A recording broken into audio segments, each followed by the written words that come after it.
Hey everybody, welcome to Crack a Pack Tuesday, number 21 on the Mana League. I'm John as always, and we've got some more Magic Origins to crack open. We're going to open this pack, we're going to go through each card and see what we would take. Pack one, pick one in a draft. Alright, up first we've got ourselves a Thornbow Archer, a single black for a 1-2. Elf Archer. The elf is relevant in this format. Whenever it attacks, if your opponent doesn't have an elf, they lose a life. It's okay. It's something you include if you really need a 1-drop in your black deck, and you include it if you want, to hit critical mass of elves in your elf deck, but it's something you take late in the draft, not first pick. Cobble Brute, 3 and a red for a 5-2. Nothing else. This does what it needs to do most of the time. It does what it needs to do. It's a 5-2. If you can get through with this, you're in a really good shape, but it dies to a lot of stuff. So, yeah, ultimately this is a card you take kind of mid-pack, when you're red, when you know you want this. Otherwise, you got to pass Cobble Brute up. Now here's a good card. Still not quite first pickable in my mind, but very good. Enshrouding Mist, a single white for an instant that does everything. Target creature gets +1/+1 until end of turn. Prevent all damage that would be dealt to that creature. And hey, if it's renowned, you get to untap it. This is just the premium combat trick in Magic Origins. It does so much. Yeah, this is a card that I would take pretty highly if I was in white. I wouldn't take it to go into white, but I would take it pretty highly if I was already in white. Not first pickable, though, unfortunately. Next up, we've got another decent card. It's, again, not the best, but it's decent. Weight of the Underworld. This is an aura. Enchanted creature gets -3/-2 for 3 and a black. It's removal a lot of the time.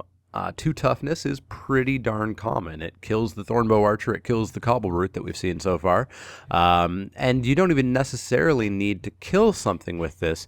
You can blank something. You can blank a Death Toucher.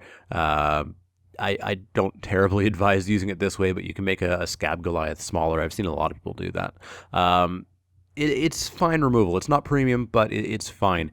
It obviously gets a bit better with Auramancer or any of the Aura or Enchantment Matters decks, but it's a fine card. Probably not first pickable in this, unless this pack is really weak. Next up, we've got Artificer's Epiphany, 2 and a blue for an instant. Draw 2 cards. If you control no artifacts, discard a card. So it becomes a form of looting if you don't have an artifact, and it just becomes divination if you have an artifact. It's an okay card. Yeah, if you're pretty heavy artifacts, which you shouldn't be. There's no artifact deck in this set. The artifacts are horrible.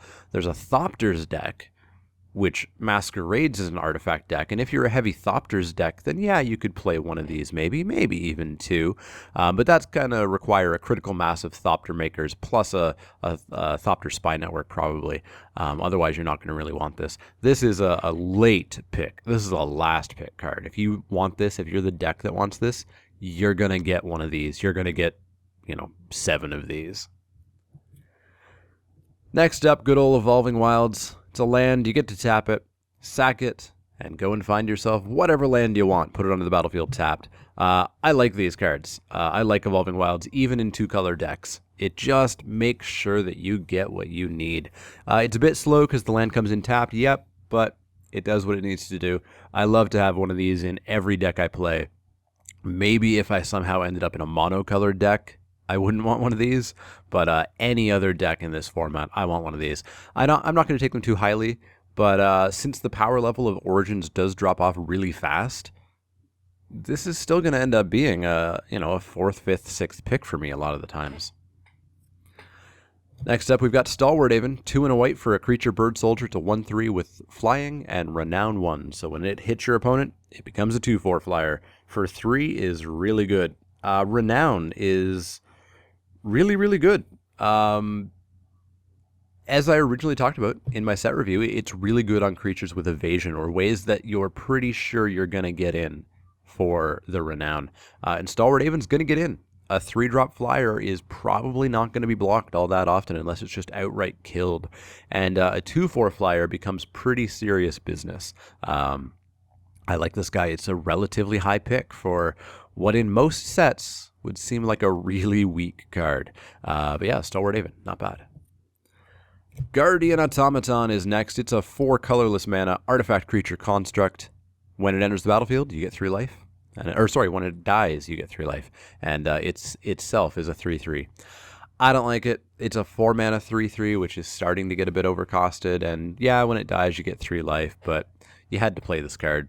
And I don't necessarily want to be playing this card. So, yeah, I don't take these. I don't play these. I've thought about sideboarding them in sometimes, and then I just never do. So, not a fan.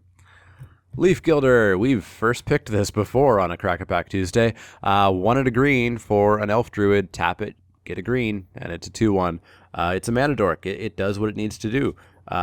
Super playable, super useful. Unfortunately, green's really, really, really weak in this format. Really weak. Ramping and getting into big things is just not what you want to do in this format. If your opponent has the low curve deck, and trust me, 50 to 60 to 80% of your tournament or your draft pod is going to be low curve decks, then you just don't have time to ramp. You don't have time to play creatures that aren't going to tussle with their creatures, and you're going to get run over.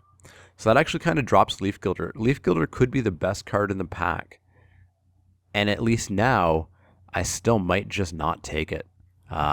Great card, but unfortunate color.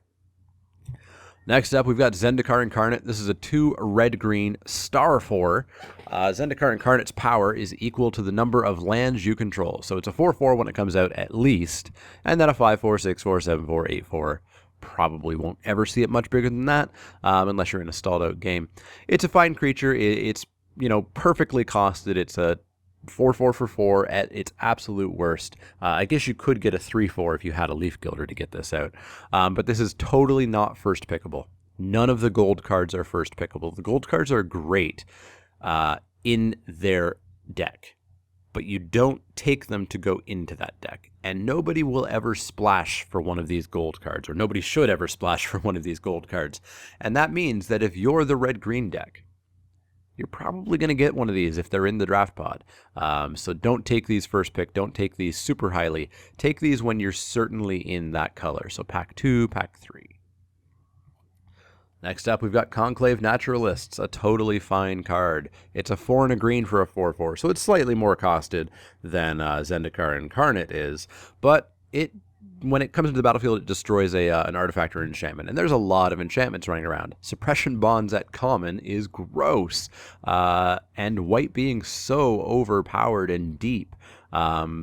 My last Spiky Saturday, 50% of the draft pod was playing white. My F&M draft, 50% of the draft pod was playing white. People play white. Everybody plays white.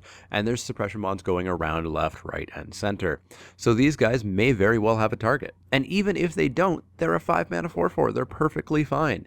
It's nothing but upside on this card. Still not first pickable. Really good, though. And unfortunately in green. Next up, we've got Anchor to the Aether. This is a 2 blue sorcery. Put target creature on top of its owner's library and scry 2. Perfectly fine spell. I've never played with it yet. I think people draft it pretty highly, and that's why I just don't get to see it. I also don't play blue all that often in this set. But a totally fine card, probably not first pickable, though. The sorcery speed is what kind of hurts there, because ultimately this just counts as bounce to their hand, because they're going to just draw that card at the next draw step. So not quite as good as it could have been, but still fine. Our rare is Vryn Wingmare. 2 and a white for a creature Pegasus. It's a 2/1 flyer. Non-creature spells cost 1 more to cast. If you're playing the white weenie deck, if you're playing the white aggro creature deck, probably doesn't affect you. Unfortunately, aggro creature decks are the name of the game in this set, so you're not going to be really hitting all that many non-creature spells. You're not going to really be annoying your opponent all that much. Being a turn off of a non-creature spell is not that bad in this format. Being a turn off from a creature spell is where you really start to lose games in this format. So Vryn Wingmare is fine, but I don't think it's first pickable. We've got a foil. We've got a foil card of a card that I thoroughly enjoy. Willbreaker. Willbreaker is hilariously fun. I've never seen it really go off well in draft. But at the team sealed event that I went to, it did really good. And in my current sealed league that I'm doing at the store, it's doing really good because you want to pair this up with Sentinel of the Eternal Watch. Every single turn, tap a creature of theirs and take it. Pairing this up with throwing knives is really good because you target every single time you attack. So you put throwing knives on something, attack with it, take it, and then don't sack throwing knives. Any sort of repeatable targeting. Rogue's Passage, really good with this. A lot of people think this guy's pretty weak. It's dangerous to play this guy. Don't attack with him. Don't ever attack with Willbreaker, and your opponent has to draw the removal. And if they don't, you just have their team. But as I said, in draft, I've never seen this go off. A lot of the good targeting spells are highly valued by everybody else and at uncommon. And so you're just not going to see them all that often, unfortunately. So I would probably leave Willbreaker out of the choices in draft anyways. In sealed, if you've got the stuff, I love it. So, kind of a weakish, weirdish pack. I guess we're looking at Stalwart Aven, Leaf Gilder, and can I even think of a third? I don't know. Weight of the Underworld. That's a bad pack. That's a really bad pack. That's how Origin seems to go, though. Origin seems to just be full of bad packs. The power level is so low. Ultimately, I think I'm going to go for the removal here, and I'm going to take Weight of the Underworld. White is so overdrafted, so while Stalwart Aven is good, I don't necessarily want to take a Stalwart Aven, pass an Enshrouding Mist, and a Vryn Wingmare, and be fighting for white even more than I normally would in this set. So I think I would just go for the removal, Weight of the Underworld. Definitely let me know what you would have taken in this Crack-a-Pack. Would you have taken the rare? Would you have taken the foil rare? Would you have taken something else? Would you have taken the Evolving Wilds and just said, screw this pack? Let me know in the comments below. As always, if you have any questions, comments, or suggestions, you can find me on Twitter at The Mana Leak. That's L-E-E-K, like the vegetable, not the card. You can also find me on Twitter at Facebook, at facebook.com/themanaleak. You've already found me here on YouTube. You've got the comment section down below, as I said. As well, if you like the videos, you should click those little thumbs up icons. That lets me know that you like the videos, the world know that you like the videos, and keeps my videos rising up through the ranks. Finally, if you haven't subscribed, you should. There's a button below each video and one in the outro of each video. That'll keep you posted on all the latest Crack-a-Pack Tuesdays, Wacky Wednesdays, Spiky Saturdays, and everything else that pops up here or there. As always, if you have any questions, comments, or suggestions, let me know. Otherwise, I'll see you all next time.